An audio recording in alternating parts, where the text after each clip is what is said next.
WhatsApp guys, हम हैं आपके जुड़वा सुशांत और निशांत।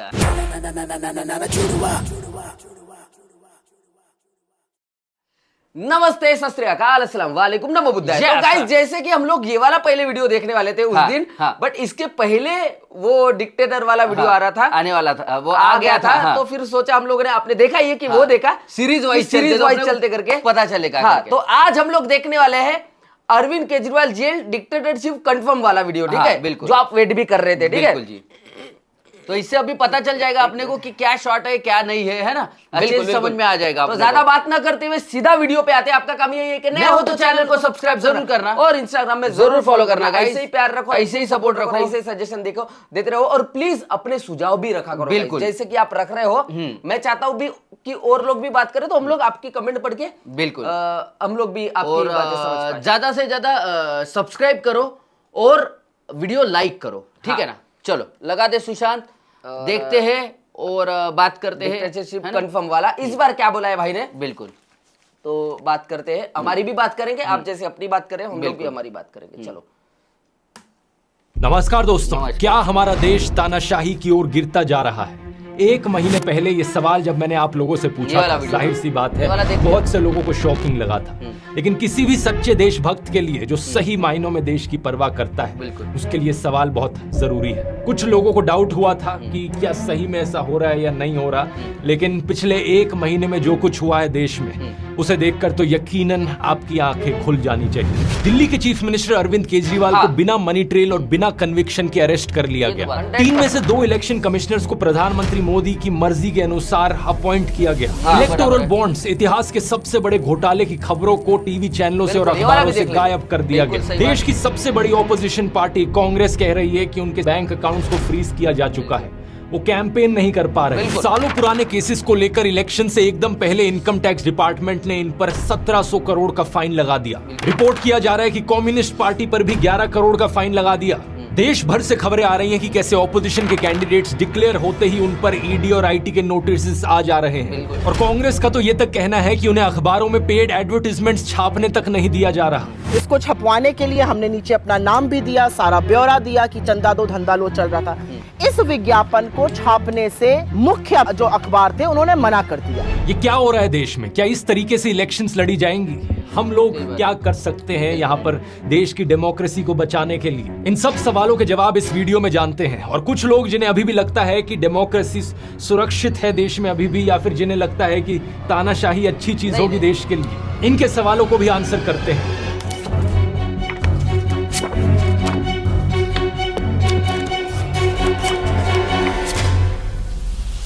शुरुआत करते हैं अरविंद केजरीवाल के अरेस्ट से। यह आजाद भारत के इतिहास में पहली बार है कि किसी सिटिंग चीफ मिनिस्टर को अरेस्ट किया गया हो, और वो भी तब जब कोर्ट में कोई गुनाह साबित तक नहीं हुआ। इससे पहले दिल्ली के एजुकेशन मिनिस्टर मनीष सिसोदिया को अरेस्ट किया था, दिल्ली के हेल्थ मिनिस्टर सत्येंद्र जैन को अरेस्ट किया था, आम आदमी पार्टी के एमपी संजय सिंह को अरेस्ट किया था, और ये सब लोग आज भी जेल में बंद हैं। मनीष सिसोदिया को 1 साल से ऊपर होने को हो रहा है और सत्येंद्र जैन को तो 2 साल होने को हो रहे हैं जेल में बंद रहे। सबसे हैरानी की बात यह है कि इनमें से किसी का भी गुनाह कोर्ट में साबित नहीं हुआ है। ईडी का आरोप है कि आम आदमी पार्टी के लीडर्स को 100 करोड़ रुपए की रिश्वत दी गई in exchange of undue benefits Delhi की एक्साइज पॉलिसी के तहत। लेकिन पार्टी की पॉलिटिशियन आतिशी कहती है कि 2 साल से ईडी और सीबीआई इस केस को इन्वेस्टिगेट किए जा रहे हैं, 500 से ज्यादा रेड कर चुके हैं, 1000 से ज्यादा विटनेसेस ला चुके हैं, लेकिन अभी तक एक भी सबूत इन्हें नहीं मिला इस चीज का जो साबित कर पाए कि आम आदमी पार्टी या इनके मिनिस्टर्स ने कुछ गलत किया।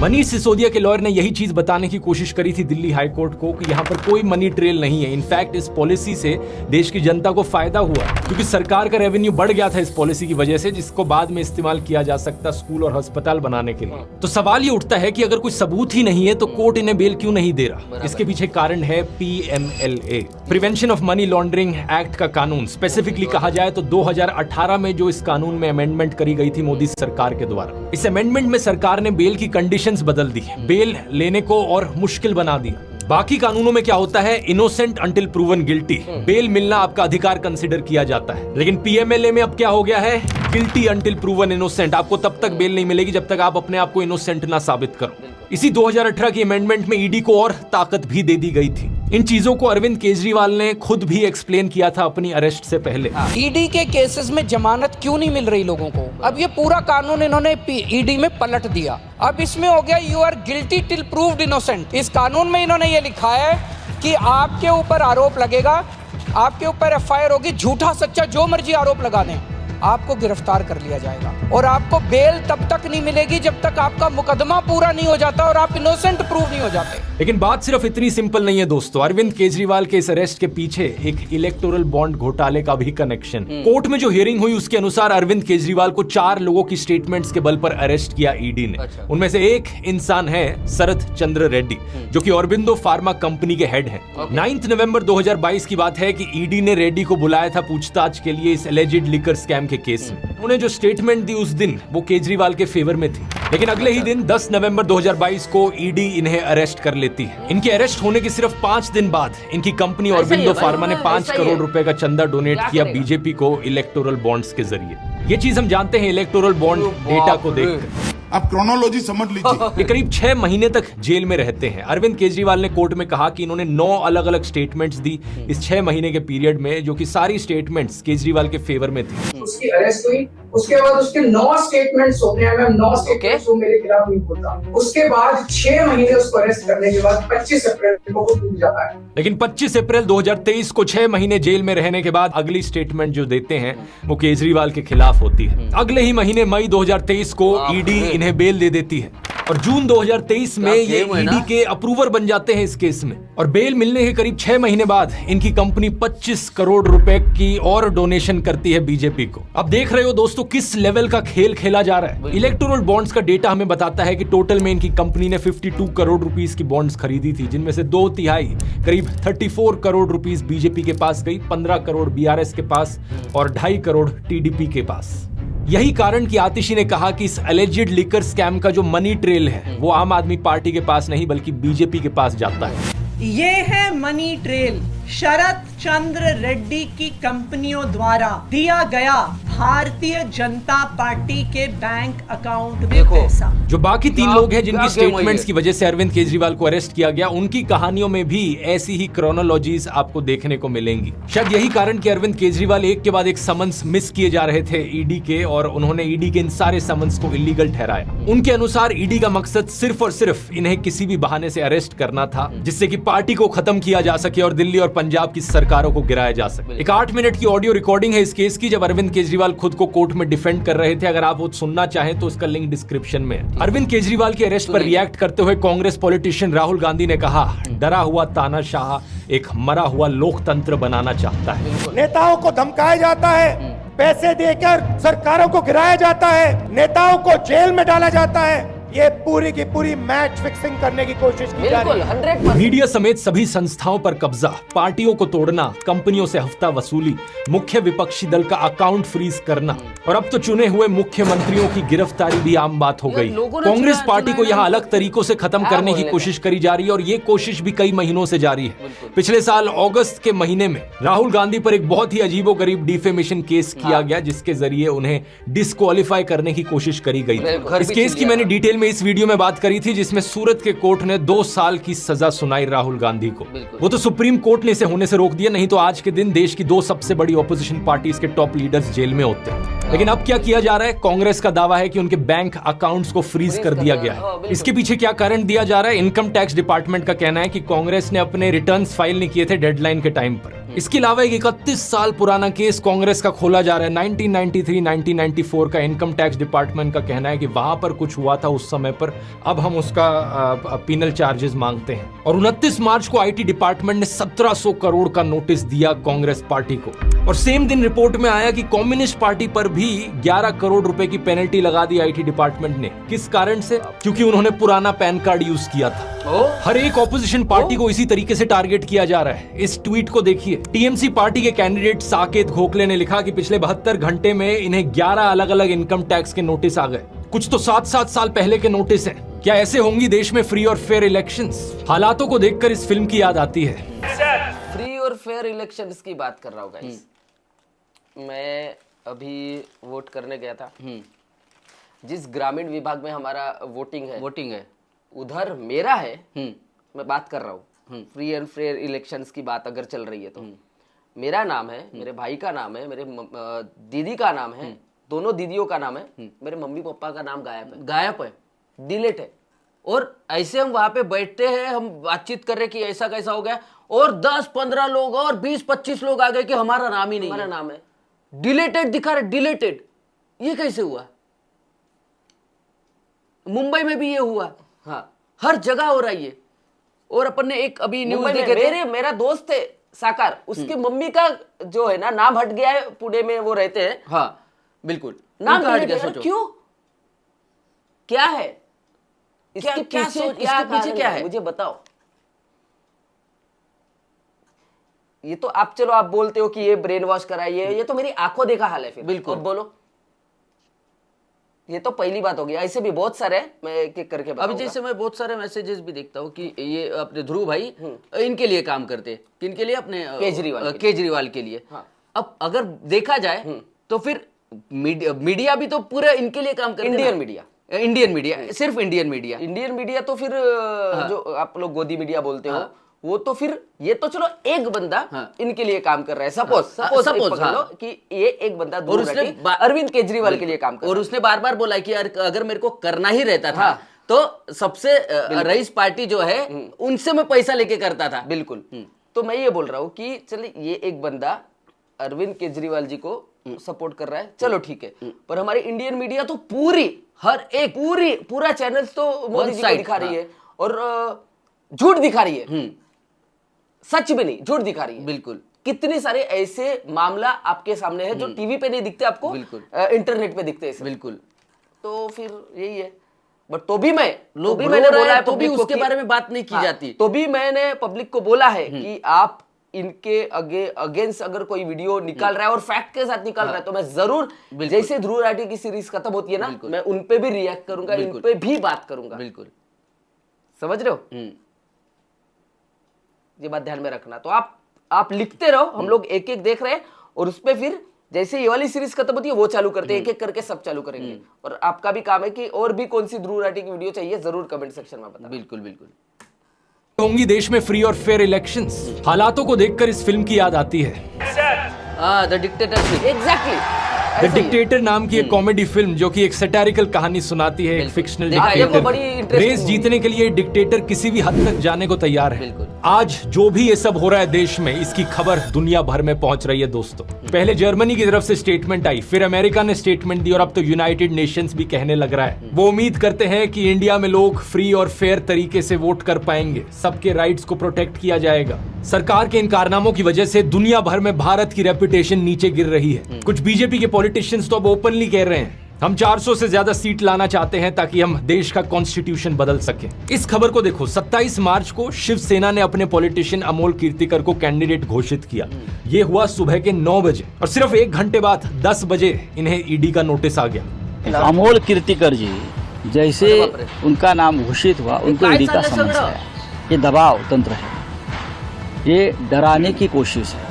एनसीपी के लीडर प्रफुल्ल पटेल याद है, इन पर एक भारी आरोप लगाया गया था करप्शन केस का बीजेपी के द्वारा। 8 महीने पहले इन्होंने लेकिन अपनी पार्टी तोड़कर बीजेपी की अलायंस ज्वाइन कर ली थी, और इसका नतीजा क्या हुआ? 29 मार्च की इस खबर को देखो। जो भी केस सीबीआई ने चलाया था इनके खिलाफ, उसे अब बंद कर दिया गया। अब मोदी सरकार कहती है कि यहाँ कोई करप्शन नहीं था। ऐसे ही बहुत से और केसेस हैं, जैसे कि नवीन जिंदल का केस देखो। ये कांग्रेस के कैंडिडेट थे, इन पर कोलगेट स्कैम का आरोप लगा था, लेकिन 25 मार्च को बीजेपी ज्वाइन करते हैं और अचानक से इन्हें बीजेपी का टिकट मिल जाता है। ये सब देखने के बाद भी कुछ लोग इतने बेशर्म हैं कि वो फिर भी कहते हैं, अरे अगर ये नहीं तो और कौन। हालत देख रहे हो देश में क्या हो गई है।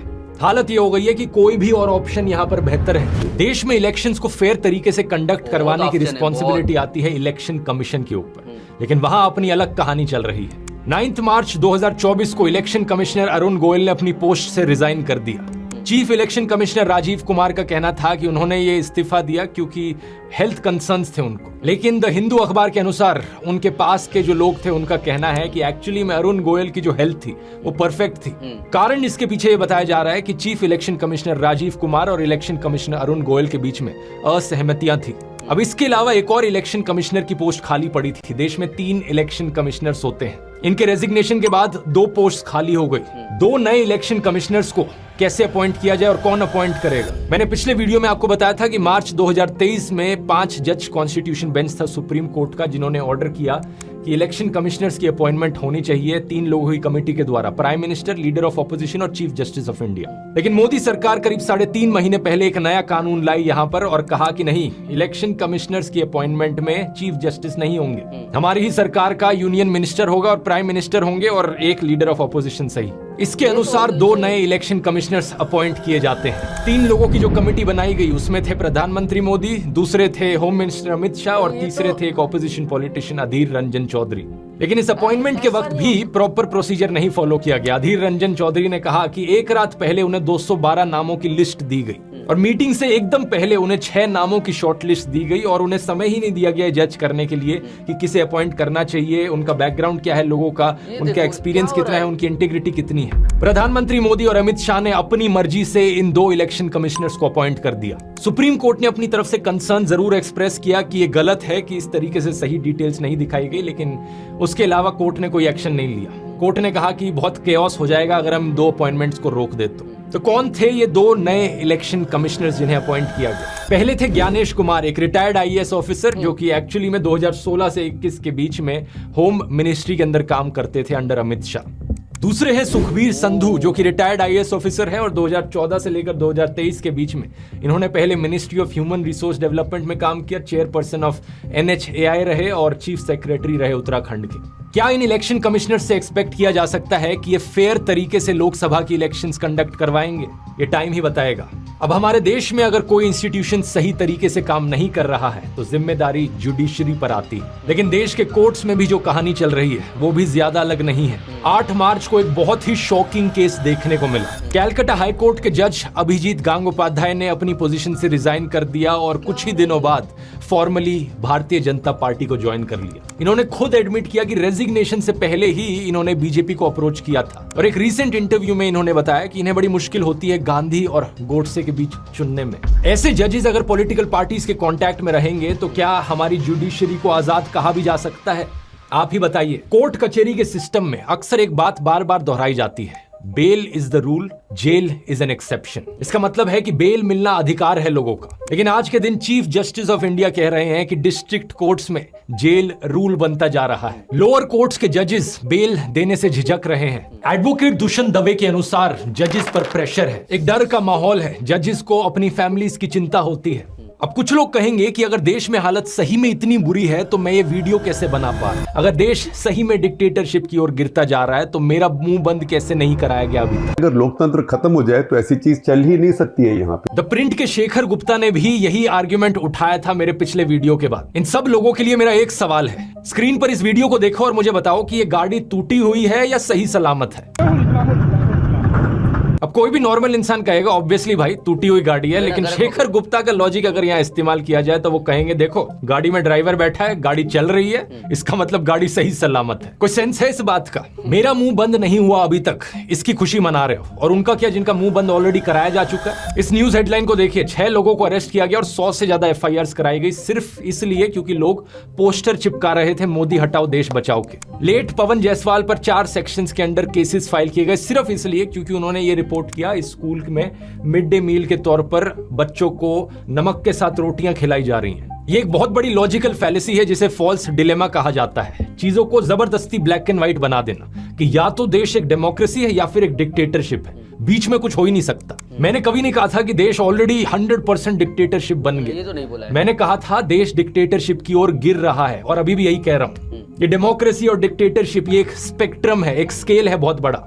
अलग अलग तरीके हैं जो डेमोक्रेसी मेजर करने के, वो भी 0 to 10 के बीच में नंबर देते हैं। अलग अलग टर्म्स का इस्तेमाल किया जाता है। अगर बहुत अच्छी चल रही है देश में डेमोक्रेसी तो फुली फंक्शनल लिबरल डेमोक्रेसी, उसके बाद है वर्किंग डेमोक्रेसी, खराब है डेमोक्रेसी तो फ्लॉड डेमोक्रेसी, उसके बाद डेफिशिएंट डेमोक्रेसी, उसके बाद इलेक्टोरल ऑटोक्रेसी, फिर हाइब्रिड रजीम और आखिर में अथॉरिटेरियन रजीम जो एक्चुअल डिक्टेटरशिप। लोगों को अपनी गाड़ी की इतनी चिंता होती है कि एक छोटा सा स्क्रैच या डेंट भी लग जाता है ना, चिल्लाने लग जाते हैं, वो गुस्से में आ जाते हैं। और यहाँ डेमोक्रेसी की गाड़ी पर ऐसे डेंट मारे हैं, इस तरीके से धज्जियां उड़ा दी गई हैं इस गाड़ी की कि लोग हैरान है देखकर कि गाड़ी अभी भी चल कैसे पा रही है। अगर आप अपने आप को देशभक्त कहते हो और गाड़ी की ये हालत देखकर भी अपनी आवाज नहीं उठाते तो क्या आप देशभक्त कहलाने लायक भी हो? इसी महीने डेमोक्रेसी रिपोर्ट 2024 रिलीज हुई स्वीडन के वी डेम इंस्टीट्यूट के द्वारा, और इसने इंडिया को पता है कौन सी कैटेगरी में डाला है? इलेक्टोरल ऑटोक्रेसी की कैटेगरी में डाला है। फुल डिक्टेटरशिप से 2 कदम दूर। इसका मतलब है कि देश में मल्टी पार्टी इलेक्शंस तो हो रही हैं, लेकिन एक फेयर लेवल प्लेइंग फील्ड नहीं मिल पा रही है। लोगों की आजादी खत्म करी जा रही है। इस रिपोर्ट में लिखा है कि मोदी सरकार ने सेडिशन, डिफेमेशन और काउंटर टेररिज्म जैसे कानूनों का इस्तेमाल किया है अपने खिलाफ उठ रही आवाजों को दबाने के लिए, और जल्द ही इस लिस्ट में एक और कानून भी ऐड हो सकता है। ब्रॉडकास्टिंग सर्विसेज रेगुलेशन बिल 2023 के अंदर नए आईटी रूल्स लाने की कोशिश करी जा रही है। इसके अनुसार ब्रॉडकास्टिंग की एक बहुत ब्रॉड डेफिनेशन बनाई गई है। जिन जिन लोगों का यूट्यूब चैनल है, फेसबुक अकाउंट है, इंस्टाग्राम हैंडल है या व्हाट्सएप चैनल भी है, वो सब ब्रॉडकास्टर्स की कैटेगरी में आएंगे। हर ब्रॉडकास्टर को सरकार के सामने जाकर रजिस्टर करना पड़ेगा और सरकार की एक सेंट्रल इवैल्यूएशन कमेटी होगी जिसको बहुत ज्यादा पावर्स दी गई हैं। ब्रॉडकास्टर सिर्फ वही वीडियोस या मैसेजेस भेज सकते हैं लोगों को जो इस कमेटी के द्वारा अप्रूव किए गए हों, except for specific programmes exempted by the government. इस कानून के तहत सरकार के पास ये भी पावर होगी कि बिना प्रायर नोटिस के वो यूट्यूबर्स की इक्विपमेंट को जाकर सीज कर ले। तो एक बात तो पक्की है कि सोशल मीडिया पर भी लोगों की आवाज बंद करने की पूरी तरीके से कोशिश करी जा रही है। और जब मेरी आवाज फाइनली पूरी तरीके से बंद हो जाएगी तब क्या जवाब दोगे? तब क्या आर्ग्यूमेंट बचेगा? अरे कोई बोलने वाला ही नहीं बचा, इसका मतलब डेमोक्रेसी अच्छी चल रही है देश में। और इस गलत फहमी में मत रहना कि भाई मैं तो सरकार का सपोर्टर हूँ, मोदी सपोर्टर हूँ, मेरा कुछ नहीं जा रहा। अगर देश डिक्टेटरशिप बन भी जाए तो भी मेरे लिए तो सब अच्छा चलता रहेगा। सोनम वांगचुक भी एक बार सरकार को सपोर्ट करते थे जब आर्टिकल 370 हटाया गया था। मेरे ख्याल से ये लद्दाख के लिए बहुत ही खुशी की बात है, उसकी हक थी वो उससे वापस मिला है। लेकिन जब उनके एरिया में कोई प्रॉब्लम आई और उन्होंने अपनी आवाज उठाने की कोशिश करी, 21 दिन तक अनशन पर बैठने के बावजूद भी सरकार का मुंह नहीं खुला। डिक्टेटरशिप में एक डिक्टेटर सिर्फ अपने अहंकार, अपनी पावर, अपने पैसे से मतलब रखता है, उसे जनता की कोई फिक्र नहीं होती। बहुत से किसान भी सरकार के समर्थक थे, लेकिन जब उन्हें पता चला कि उन्हें अपनी मांगे रखने का अधिकार भी नहीं दिया जाएगा, सारा मीडिया उन्हें देशद्रोही करके बदनाम करेगा, तब उन्हें एहसास हुआ कि डिक्टेटरशिप का क्या मतलब हो सकता है। आप एक स्टूडेंट हो, पेपर लीक होता है, चुप बैठे रहो। बढ़ती महंगाई के खिलाफ आपको आवाज उठानी है, आवाज दबा दी जाएगी। अपनी डेली लाइफ में किसी भी तरीके का नाइंसाफ अगर आप सह रहे हो, आपके पास कोई ऑप्शन नहीं बचेगा अपना मुंह बंद करके चुप बैठे रहने के अलावा। बेरोजगारी और महंगाई जैसे मुद्दों पर तो ये चीज हम ऑलरेडी होते हुए देख सकते हैं।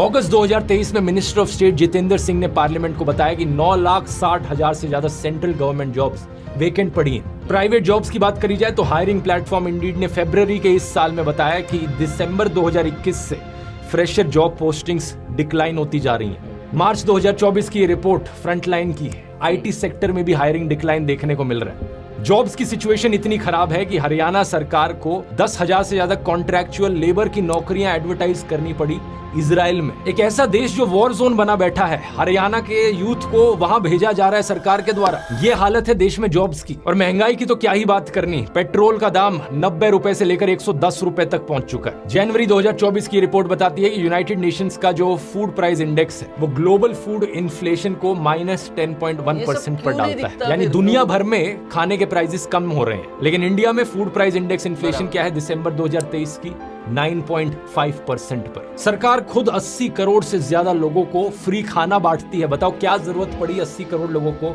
फ्री खाना देने की? ये तभी हो सकता है जब इन लोगों के पास खाना खाने तक के पैसे नहीं है। अब ये सब सुनने के बाद अभी भी कुछ लोग कहेंगे कि भाई तू सिर्फ मोदी सरकार के बारे में क्यों बोल रहा है? But what about Indira Gandhi dictatorship? वो भी तो डिक्टेटर थी, उनके डिक्टेटर वाली चीजों के बारे में क्यों नहीं बात करता? ये फिर से एक फालतू का आर्ग्यूमेंट है, इसे एक रेड हेरिंग फैलेसी कहा जाता है। क्या मैं जिंदा था उस वक्त जिस समय इंदिरा गांधी ने इमरजेंसी लगाई? नहीं, अगर होता तो मैं यही वीडियोस बना रहा होता। और अभी भी इनफैक्ट मैंने एक पूरा वीडियो बनाया है इंदिरा गांधी की इमरजेंसी के ऊपर, बताया है कि कैसे वो डेमोक्रेसी के ऊपर एक काला धब्बा था। लेकिन कल की प्रॉब्लम्स गिनाकर आज की प्रॉब्लम्स ठीक नहीं हो जाएंगी। उस वक्त जो हुआ वो बहुत गलत था और इस वक्त जो हो रहा है वो भी बहुत गलत है। उस वक्त कुछ लोगों के बहादुर संघर्ष की वजह से डेमोक्रेसी को बचा लिया गया देश में, लेकिन आज कौन बचाएगा देश को? मीडिया को खरीदा जा चुका है, हर इंस्टीट्यूशन कॉम्प्रोमाइज हो चुका है, ऑपोजिशन लीडर्स का अरेस्ट किया जा चुका है। बचा कौन? बचे हम लोग, देश के लोग, we the people of India. हम हैं आखिरी उम्मीद। जैसे इमरजेंसी के समय में लोगों ने भारी संख्या में अपनी आवाज उठाई थी और उसके बाद जो इलेक्शंस हुई उसमें इंदिरा गांधी को हरा दिया था, उसी जज्बे से आज देश की जनता को इस अनडिक्लेयर्ड इमरजेंसी के खिलाफ आवाज उठाने की जरूरत है। अगर आप भारत माता की जय कहते हो तो भारत माता को बचाने के लिए तैयार भी रहो। अगर गांधी जी, भगत सिंह, नेताजी बोस की रिस्पेक्ट करते हो तो उनके जैसा जज्बा भी लेकर आओ। जो आजादी उन्होंने अपना खून पसीना बहाकर दिलवाई है, उस आजादी की रक्षा करना, इंडियन डेमोक्रेसी को बचाना हमारा धर्म है। इस वीडियो को देखने वाला हर एक इंसान अब से अपने आप को लोकतंत्र का रक्षक समझे। ये जिम्मेदारी अब हम सबकी है। स्टेप 1, अपनी आवाज उठाइए। एक एक आवाज से फर्क पड़ता है। अगर आप अपनी आवाज नहीं उठा सकते तो इस वीडियो को 100 लोगों को फॉरवर्ड कीजिए। व्हाट्सएप ग्रुप्स पर, इंडिविजुअली, फेसबुक पर, ट्विटर पर, इंस्टाग्राम पर। हमारा मिशन है इस खबर को देश के कोने कोने तक पहुंचाना, देश के हर एक वोटर तक पहुंचाना। स्टेप 2, वोट करना मत भूलिए। इस बार कोई एक्सक्यूज नहीं चलेगा क्योंकि एक एक वोट से फर्क पड़ता है। चेक कीजिए आपकी कॉन्स्टिट्यूएंसी में कब है वोटिंग। अगर आप देश के बाहर होंगे तो आ जाइए वोट करने, क्योंकि इस बार सब कुछ दांव पर है। इस लिंक पर जाइए, ये लिंक डिस्क्रिप्शन में भी मिल जाएगा, चेक करने के लिए कि आप वोटिंग के लिए ऑलरेडी रजिस्टर्ड हैं या नहीं। अगर आपका नाम इस लिस्ट में नहीं आता इसका मतलब आप वोटिंग के लिए रजिस्टर्ड नहीं है। वोटर रजिस्ट्रेशन कंप्लीट करने के लिए इस लिंक पर जाइए, ये भी नीचे डिस्क्रिप्शन में मिल जाएगा। स्टेप 3, अपने आसपास लोगों तक बात पहुंचाइए। क्या आप जानते हैं देश में 30 से 35% एलिजिबल वोटर्स वोट डालने ही नहीं जाते। बराबर। अपने परिवार में लोगों को कन्विंस कीजिए, अपने दोस्तों को बताइए, अपने मोहल्ले में लोगों को कन्विंस कीजिए। जिस दुकानदार के पास जाकर आप रोज सब्जी खरीदते हैं, जिस धोबी से कपड़े प्रेस करवाते हैं, जो हाउस हेल्पर आपके घर में आते हैं, कितने लोगों को आप रीच आउट कर सकते हैं और देश की इस इमरजेंसी सिचुएशन की खबर उन लोगों तक पहुंचा सकते हैं और उन्हें कन्विंस कर सकते हैं वोट करने के लिए। ये मत सोचना कि मैं अकेला क्या कर सकता हूँ। जैसा कृष्ण गीता में कहते हैं, फल की चिंता मत करो, जो तुम्हारा कर्म है वो कर्म करो। इस वीडियो को देखने वाला अगर हर एक इंसान बस ये ठान ले कि अगले 20 दिन तक मैं रोज 5 लोगों को जाकर इसके बारे में बताऊंगा, उसी से ही काम बन जाएगा। हम 1 करोड़ से ज्यादा लोग हैं इस YouTube चैनल से जुड़े हुए। एक इंसान को सिर्फ 100 लोगों को रीच आउट करना है और इस तरीके से हम देश के कोने कोने तक सारे 100 करोड़ एलिजिबल वोटर्स को रीच आउट कर सकते हैं। और स्टेप 4, ये सब करना है खुशी से, हंसते हुए और प्यार फैलाते हुए। जोर से हंसना ताकि आपकी हंसी तानाशाह के अहंकार को डुबा दे। प्यार का दरिया बहाना है जिससे नफरत और अविश्वास का सब कीचड़ हट जाए। तो इन 4 चीजों को याद रखना, अपनी आवाज उठानी है, वोट करना है, दूसरों को वोट करवाना है और हंसना और प्यार फैलाना है। बस इतनी सी जरूरत है। हम देश को बचा सकते हैं, हम देश को बचाएंगे। इनकलाब जिंदाबाद। जय हिंद, जय भारत। भारत जय हिंद, जय भारत। विजेता दाहिया। तो गाइज मैं एक चीज बता रहा हूँ, अगर कोई मेरे को बोलता है कमेंट सेक्शन में कि भाई आपका भी ब्रेन वॉश हो रहा है क्या, गाइस जुड़वास का अगर ब्रेन वॉश कोई कर सकता था ना तो हम लोग पैसा लेके बहुत खराब म्यूजिक प्रमोट कर सकते थे। बिल्कुल, ठीक है, बाकी वजह से नहीं है, ये बात ध्यान में रखना। हम देख रहे हैं क्या सच है क्या। हाँ। एक म्यूजिक सीन में भी सेम सीन है, जो आपको म्यूजिक दिखता है ना, हाँ, ओए होए ऐसे टाइप का, या बहुत सारे ऐसे गाने हैं जो अच्छे नहीं रहते बट ऐसा कुछ करके आपको अच्छा दिखाया जाता है, फिर आपको अच्छा लगता है वो। बिल्कुल, अगर एक ही चीज आपको बार बार दिखाई जाएगी, सुनाई जाएगी, तो आपको वो चीज अच्छी लगेगी या नहीं लगेगी कि यार नहीं यार मैं गलत हूं, ये चीज बहुत अच्छी है। बिल्कुल, तो बार बार दिखाया जाएगा आपको कि नहीं अबे तू पागल है, यही सही है, यही सही है। आपका तो ब्रेन ये हो जाएगा ना कि यार ये क्या है, तो अब मैं पागल कौन से इससे ये कर रहा आप, ये कर लो। मैंने पॉलिटिक्स को छोड़ के म्यूजिक में ले लिया है बात। बिल्कुल सेम ही चल रहा है आजकल जितने भी 90s किड देख रहे हैं या जो भी है, म्यूजिक कितना प्यारा आता था। बिल्कुल, अभी तू वो तेरी माँ की तेरी ये वो ये चल रहा है और उसको लोग पसंद कर रहे हैं, पसंद करवाया जाता है। बिल्कुल, और आप वही अगर रियलिटी में, इंटरनेट के बाहर आके रियलिटी में पूछोगे तो वो जॉनर लोगों को पसंद ही नहीं है, वो गाना लोगों को पसंद ही नहीं है। बिल्कुल, लोग भी स्टोरी में इसलिए लगाता है क्योंकि रीच बढ़े, बिल्कुल। क्योंकि उसकी ऑलरेडी कैंपेन करके रीच बढ़ा चुके हैं। बिल्कुल। अभी सोच सुशांत, ये वीडियो 1 मंथ पहले का है। जब उसने कुछ ये दिखाया था तो 16 मिलियन थे, अब 20 मिलियन ये है। ऐसे ही नहीं है ना? बिल्कुल ऐसे ही नहीं होगे ना? क्या? बिल्कुल। तो गाइस सेम म्यूजिक का भी यही सीन है, और मैं ये बोलता हूँ कि जो खराब सीन चल रहा है वो ज्यादा दिन नहीं चलेगा, अच्छा हो जाएगा। तो अपना काम करो बस, और अच्छी चीजों को सपोर्ट करो, मैं यही बोल रहा हूँ। अगर आप किसी को भी सपोर्ट करो, कोई भी गाना सुनो, कुछ भी करो, पर आपको अगर अच्छा लग रहा है बिल्कुल तो ठीक है, वो बिंदास, आपकी है। बिंदास, बिंदास। क्योंकि परम पूज्य डॉक्टर बाबा साहब अम्बेडकर जो है हमारे, उन्होंने लिखा है फ्रीडम ऑफ स्पीच। बिल्कुल। जो आपको करना है वो आप बिल्कुल कर सकते करो। हो, जो आपको सही लग रहा है वो करो। बिल्कुल। हम लोग या ये नहीं होता है ना, हाँ? बिल्कुल। जिसको समझ रहा है, जिसको जो करना है वो वही करेगा, वही करेगा, तो आप obvious। सोच समझ के करो, मैं यही बोल रहा हूँ। बिल्कुल बिल्कुल। बाकी कुछ नहीं। बाकी अगर हमसे कुछ छूट गया होगा तो माफ कर देना, कुछ गलती हो गई तो होगी भी माफ कर देना। बाकी आप ऐसे ही प्यार रखो, ऐसे ही सपोर्ट रखो, और नए हो तो चैनल को सब्सक्राइब जरूर करना, और इंस्टाग्राम में जरूर फॉलो करना। मिलते हैं नेक्स्ट वीडियो में। जय जय भारत, पीस आउट।